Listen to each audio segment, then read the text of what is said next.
The Silent Warning. The Zarkonian Empire stretched across 12 star systems, its obsidian warships casting shadows over countless subjugated worlds. For 3 millennia, Emperor Zorvax had ruled with an iron fist, his military might unquestioned from the Proximar Nebula to the edges of the Orion Arm. His empire was built on a simple principle: show overwhelming force, demand submission, and crush any resistance before it could form. Earth appeared on the Zarkonian star charts like a blue marble, seemingly defenseless in the vast cosmic ocean. Initial scans showed a technologically capable civilization, but one that lacked the most basic requirement for survival in the galactic community: a military. No orbital defense platforms, reported Admiral Krathor, his 4 arms gesturing at the holographic display. No battleships, no warrior caste, not even a planetary guard. They dissolved their armed forces 2 centuries ago. The Emperor's crystalline eyes narrowed. Impossible. How do they maintain order? How do they defend against natural disasters, civil unrest, external threats? Unknown, Your Eminence, but their vulnerability makes them perfect for annexation. The first contact came through diplomatic channels. Ambassador Chenwei appeared on the view screen, her face calm despite facing the most feared warrior race in the galaxy. Greetings, Emperor Zorvax. Earth welcomes peaceful dialogue. Surrender your world to the Zarkonian Empire, the Emperor commanded, or face annihilation. Ambassador Chen smiled slightly. Earth has no military to surrender, Emperor. We chose a different path long ago. Then you have chosen extinction. We have chosen evolution, she replied cryptically. But if you insist on learning through experience rather than wisdom, we cannot stop you. The transmission ended, leaving the Zarkonian command bridge in confused silence. No threats, no pleas, no desperate negotiations, just quiet acceptance. 3 days later, the invasion fleet of 200 warships entered Earth's solar system. Admiral Krathor expected token resistance from civilian ships attempting to evacuate. Instead, he encountered something unprecedented. Merchant vessels, cruise ships, and cargo haulers formed defensive formations around Earth. Mining ships from the asteroid belt arrived, their industrial lasers glowing. Agricultural transports lined up alongside research vessels, their crews apparently ready to fight. Pathetic, Krathor scoffed. Destroy them. The first Zarkonian battlecruiser opened fire on a human cargo ship. The vessel didn't attempt to dodge. Instead, it released its cargo containers, each one packed with refined titanium ore. The containers exploded on impact with the battlecruiser's shields, creating a cloud of metallic particles that overloaded the shield generators. Before Krathor could process what happened, the mining ships struck. Their industrial lasers, designed to cut through asteroids, sliced through the battlecruiser's armor with surgical precision. Agricultural drones, reprogrammed mid-flight, swarmed Zarkonian fighters, their crop-dusting mechanisms now spraying corrosive compounds. This is impossible, Krathor roared. These are civilians. His tactical officer trembled. Sir, their entire infrastructure, it's changing. On the planet below, factories that produced consumer goods shifted their assembly lines. Car manufacturers began producing atmospheric defense drones. Pharmaceutical plants switched to generating combat stimulants. Power plants redirected energy to newly revealed defense grids hidden beneath cities. The Zarkonian forces pushed forward, confident their superior numbers would prevail. They entered Earth's atmosphere, expecting to find panicked populations and chaotic evacuations. Instead, they found something far more terrifying: organization. Construction workers operated heavy machinery that had been converted into siege equipment.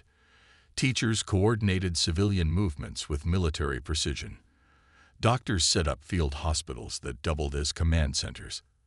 Every profession, every individual seemed to have a predetermined role in planetary defense. A squadron of Zarkonian dropships approached New York City, intending to capture a major population center. They were met by a fleet of delivery drones, each carrying packages that turned out to be EMP devices. The dropships fell from the sky, their systems fried, only to be caught by emergency response teams using modified firefighting equipment. In rural areas, farmers unleashed autonomous harvesting machines reprogrammed for combat. In coastal regions, fishing fleets deployed nets that entangled landing craft. Mountain communities triggered controlled avalanches with mining explosives, burying invasion forces. Admiral, the communications officer reported, voice shaking, "We're receiving a transmission from the human leadership." Ambassador Chen appeared again, still infuriatingly calm. "Admiral Crathor, you seem surprised. Did you think a species that survived ice ages, plagues, world wars, and climate catastrophes would leave itself truly defenseless? You said you had no military," Crathor accused. "We don't," Chen replied. "We have something far more effective. Every human is trained from childhood to contribute to collective defense. Every tool we create serves dual purposes. Every skill we learn has applications in protection and preservation. We didn't abolish our military. We became it." The Admiral watched in horror as his tactical display showed more transformations across the planet.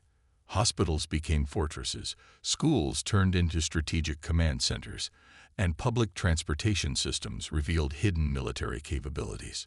Sports stadiums launched anti-aircraft missiles from retractable platforms.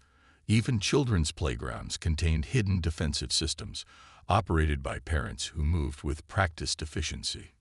"Your concept of military might is outdated," Chen continued. "You build weapons and train soldiers. We build a society where every citizen is both protector and protected, where every innovation serves peace but can be turned to defense, where the distinction between civilian and warrior no longer exists." An urgent alert interrupted the transmission. Zarkonian sensors detected massive energy signatures emerging from Earth's oceans. What appeared to be marine research stations were actually camouflaged defense platforms, rising from the depths with enough firepower to challenge capital ships. "Sir," the tactical officer screamed. "The moon. It's not just a satellite. Earth's moon, long thought to be a natural celestial body with human colonies, began to shift. Massive panels opened across its surface, revealing the largest energy weapon array the Zarkonian Empire had ever encountered. The humans had turned their own moon into a defense platform, hiding it in plain sight for generations. "All ships, retreat," Crathor ordered, his voice breaking with disbelief. "Full withdrawal." But as his fleet turned to flee, they discovered that the human merchant ships they had dismissed earlier had formed a blockade at the system's edge. These weren't military vessels. They were cargo haulers, passenger liners, and research ships, yet they moved with coordinated precision that would shame the most elite naval forces. "You don't understand." Ambassador Chen's voice came through one last time. "Earth has no army because Earth is an army. Every citizen, every structure, every vehicle, every tool, all designed to protect our world when needed, to serve peace when not. You didn't invade a planet. You activated a defense system 6 billion strong. The Zarkonian fleet, the pride of the Empire, limped away from Earth's space. They had encountered something beyond their comprehension. A species that had evolved past the need for designated warriors, because every member was capable of defense, a civilization that had turned the very concept of military might on its head. As news of the defeat spread across the Empire, one phrase echoed through Zarkonian command channels: "Earth has no army because Earth doesn't need one.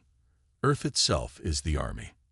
And for the first time, in 3 millennia, the Zarkonian Empire knew fear. The hidden arsenal. Admiral Crathor's retreat had been hasty but not complete. Regrouping at the edge of the solar system, he analyzed the impossible defeat with growing dread. The Emperor would demand answers, and Crathor had none that made sense within traditional military doctrine. "Run the analysis again," he ordered, his voice hoarse from hours of shouting commands. The tactical display replayed the battle, highlighting patterns that defied conventional warfare. A children's hospital had deployed anti-aircraft systems hidden in its helipads. A botanical garden's irrigation system had been weaponized to spray compounds that dissolved zirconian armor. Even more disturbing, the coordination between these civilian facilities suggested a level of planning that rivaled the most sophisticated military operations. "Sir," Lieutenant Varzak approached cautiously, "we've intercepted human communications. They're not encrypted. Not encrypted. During an invasion." "That's what's strange, sir. They're openly discussing defense strategies on public channels. Citizens are sharing tactical information, coordinating responses, offering resources. It's as if. As if what, Lieutenant? As if they have nothing to hide because everyone already knows their role." The revelation struck Krathor like a plasma bolt. The humans weren't scrambling to organize a defense. They were executing a plan that had been in place for generations. Back on Earth, the transformation continued. Maria Santos, a high school physics teacher, stood in her converted classroom. The periodic table on the wall now displayed optimal frequencies for disrupting zirconian shields. Her students, aged 15 to 18, operated communication arrays they had built in science class. "Remember what we practiced," she told them calmly. Civilian bands carried just as much strategic value as military frequencies. Every message helps coordinate our response.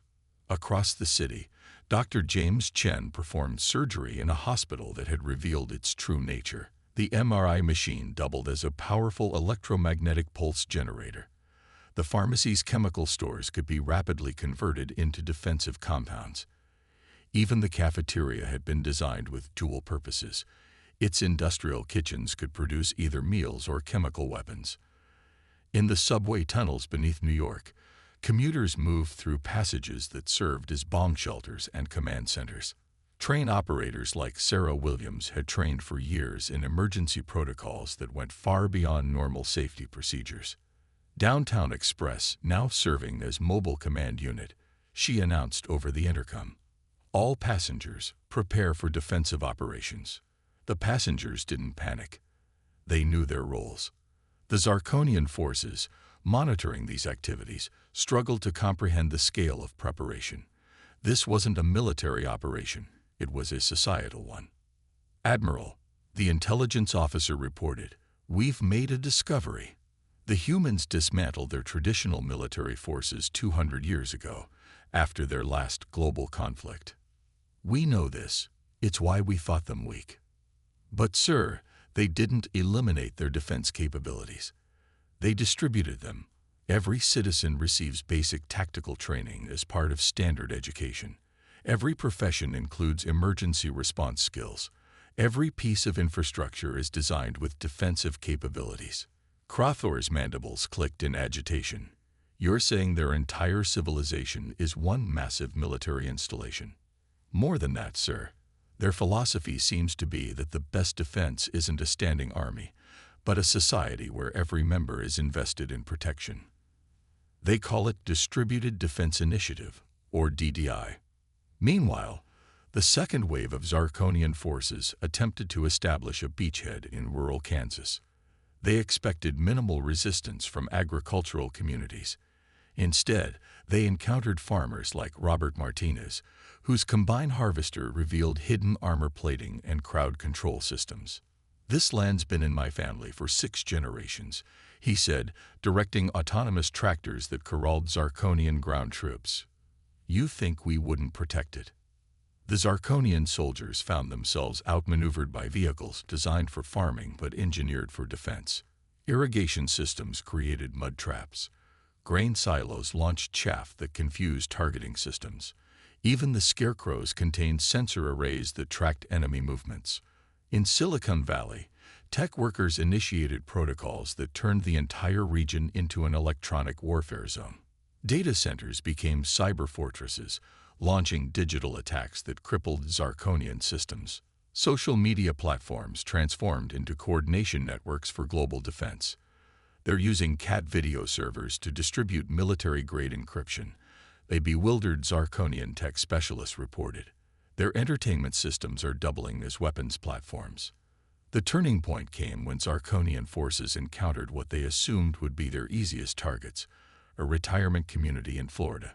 The elderly residents, many in their 80s and 90s, operated defense systems with practiced ease.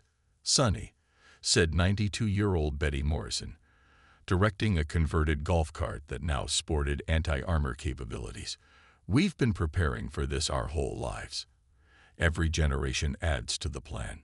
The Zarkonian commander watched in disbelief as retirees coordinated drone strikes, operated hidden artillery, and provided tactical oversight with decades of accumulated wisdom. Their community center's bingo hall converted into a strategic command post, while the swimming pool's filtration system produced chemical deterrents. "Admiral," the ground commander reported, his voice shaking, "we can't identify non-combatants because there aren't any. Every human we encounter is part of their defense network. Children operate communication systems. Elderly citizens provide strategic planning. Medical professionals develop countermeasures. It's not an army. It's an entire species operating as a single defensive organism." Crathor felt something he'd never experienced in 300 years of military service. Doubt. "Sir," the science officer interrupted his thoughts, "we've analyzed their historical records. The humans didn't just dismantle their military. They evolved beyond it. After centuries of warfare, they realized that the most effective defense wasn't specialized warriors, but a society where every member contributed to security." "But how do they maintain this level of readiness?" "It's integrated into their culture, sir. Children learn basic defense protocols alongside mathematics. Adults maintain their skills through what appear to be recreational activities. Their entertainment includes strategic simulations. Their architecture incorporates defensive elements. Their entire civilization is built around the principle that security is everyone's responsibility." As Crathor processed this information, reports flooded in from across the planet. Zarkonian forces faced resistance from sources they couldn't comprehend. Librarians who had weaponized information systems, artists whose public sculptures concealed defense platforms, musicians whose performances masked acoustic weapons. The human approach defied every principle of Zarkonian military doctrine. There were no supply lines to cut because every community was self-sufficient in defense. There were no command centers to destroy because leadership was distributed. There were no civilians to terrorize because everyone was part of the defense network. "Admiral," Ambassador Chen's face appeared on the screen again, "you're learning what we discovered long ago. The strongest defense isn't built on weapons or warriors, but on a society where every member is empowered to protect what they love. We don't have an army because we are one." Crathor stared at the human diplomat, finally understanding the cryptic warning from their first encounter. Earth hadn't abandoned military capability. It had transcended it. "Your emperor will want to know why his mighty fleet was repelled by teachers and farmers," Chen continued. "Tell him that Earth's strength lies not in what we've built, but in who we've become. Every human is a defender because every human has something worth defending." The admiral knew then that the Zarkonian Empire faced something unprecedented. A species that had turned the concept of warfare itself into obsolescence. Earth stood protected not by weapons, but by the collective will of its people. And that was far more terrifying than any army could ever be. The galaxy learns. Emperor Zorvac stood before the Imperial Council, his crystalline form radiating barely contained fury. The holographic displays showed the unthinkable.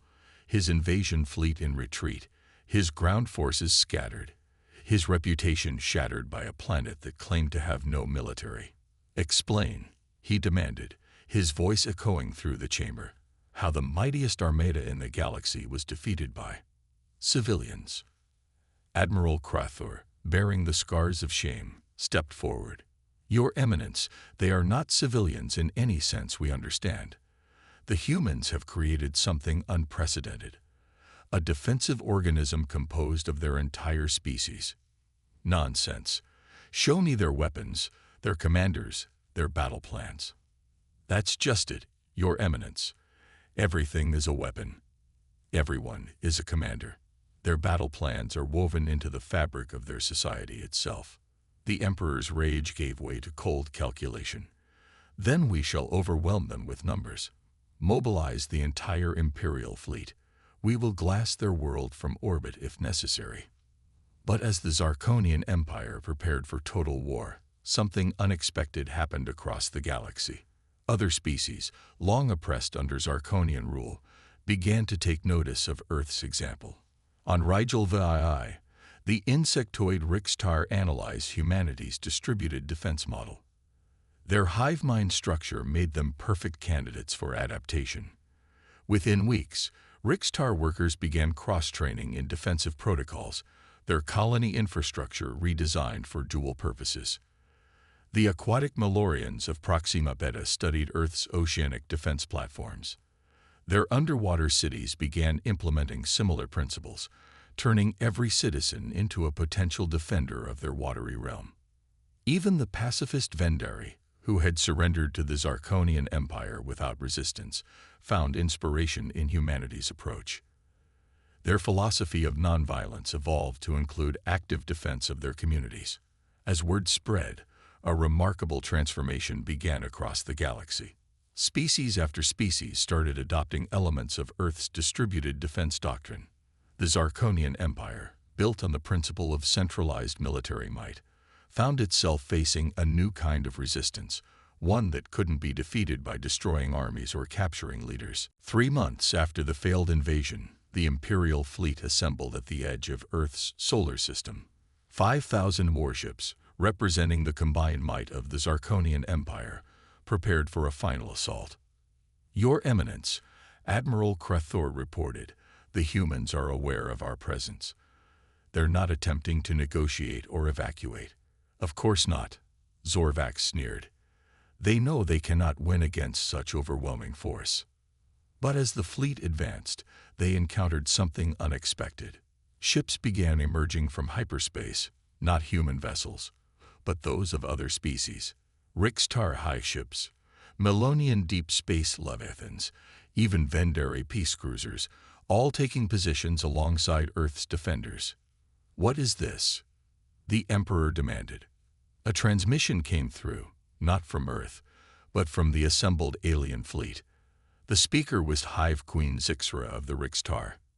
"Emperor Zorvax, the galaxy has learned from humanity's example. We will no longer bow to empires built on fear and force. Earth has shown us another way: strength through unity, defense through cooperation, security through mutual responsibility." Ambassador Chen appeared beside the Hive Queen's image. "Your Eminence, what you see before you is not a military alliance, but a coalition of peoples who have chosen to protect each other. This is what happens when defense becomes a shared value rather than an imposed burden." The Emperor's fury boiled over. "You dare defy the Zarkonian Empire? We will crush you all." "You misunderstand," Chen replied calmly. "We're not defying you. We're offering you a choice. Continue on your path of conquest and face not just Earth, but a galaxy of species who have learned to defend themselves. Or join us in building something better." "Join you?" Zorvax laughed bitterly. "The Zarkonian Empire bows to no one. We're not asking you to bow. We're asking you to evolve." What followed was not a battle, but a demonstration. The assembled fleet didn't attack the Zarkonian Armada. Instead, they showed what distributed defense could achieve on a galactic scale. Human cargo ships worked alongside Rixtar worker drones to create supply networks. Melonian bioengineers collaborated with Earth's geneticists to develop medical countermeasures. Vendari philosophers coordinated with human strategists to create conflict resolution protocols. The Zarkonian forces watched in confusion as their enemies refused to engage in traditional combat. Instead, every attempt at aggression was met with coordinated defensive responses that neutralized threats without destroying ships or taking lives. "They're not fighting us," Admiral Krathor realized. "They're teaching us." For 3 days, the standoff continued. The Zarkonian Empire's mightiest fleet found itself impotent against an enemy that wouldn't fight by their rules. Every weapon system they activated was countered not by superior firepower, but by innovative defensive solutions. Finally, Emperor Zorvax did something unprecedented in the 3,000-year history of his empire. He requested a direct meeting with the human ambassador. On the neutral ground of Luna Base, the Emperor faced Ambassador Chen. For the first time, he truly looked at a human, not as a subject to be conquered, but as an equal. "Your species has created something impossible," he said quietly. "A defense that cannot be defeated because it cannot be targeted. A military that cannot be destroyed because it doesn't exist in any form we understand." Chen nodded. "We learned through centuries of conflict that the best way to ensure peace is to make war obsolete. When every citizen is invested in defense, when every tool serves protection, when every mind contributes to security, aggression becomes pointless. But how do you maintain order? How do you prevent chaos? By giving people something worth protecting. When everyone has a stake in society's success, everyone becomes its guardian. We don't need enforcers because we are all responsible for each other." The Emperor was silent for a long moment. "The Zarkonian Empire has ruled through strength for millennia. You're asking us to abandon everything we know." "Not abandon, evolve. Strength doesn't have to mean domination. It can mean resilience, cooperation, mutual protection. The choice is yours, Emperor. Continue on your path and face a galaxy united in distributed defense, or join us in building a new kind of strength." History would record this as the moment the Zarkonian Empire began its transformation. The Emperor returned to his fleet not with orders for attack, but with a proposal for integration. Over the following years, the galaxy witnessed an unprecedented shift. The Zarkonian military-industrial complex gradually converted to dual-use technologies. Their soldiers were trained as emergency responders and community protectors. Their warships became multi-purpose vessels capable of both defense and humanitarian aid. Earth's model spread across the stars, adapted by each species to fit their unique cultures and capabilities. The Rixtar created hive defense networks. The Melonians developed ocean-spanning protection systems. The Vendari pioneered nonviolent resistance techniques that could stop invasions without bloodshed. A decade after the failed invasion, Emperor Zorvax stood beside Ambassador Chen at the dedication of the Galactic Defense Cooperation Center on Mars. The facility would coordinate the distributed defense networks of 100 species, ensuring that no world would stand alone against aggression. "You humans are a curious species," the Emperor mused. "You achieved galactic peace not through superior weapons, but by making weapons irrelevant." Chen smiled. "We simply recognized that the strongest defense isn't the one with the biggest guns, but the one with the most committed defenders.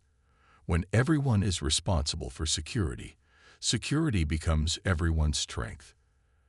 As they watched ships from dozens of species work together in defensive exercises, the Emperor asked one final question. "Do you think this will last? This peace built on shared responsibility?" "Nothing lasts forever," Chen admitted. "But this has a chance because it's not imposed from above. It grows from within. Every child born into this system learns that they are both protected and protector.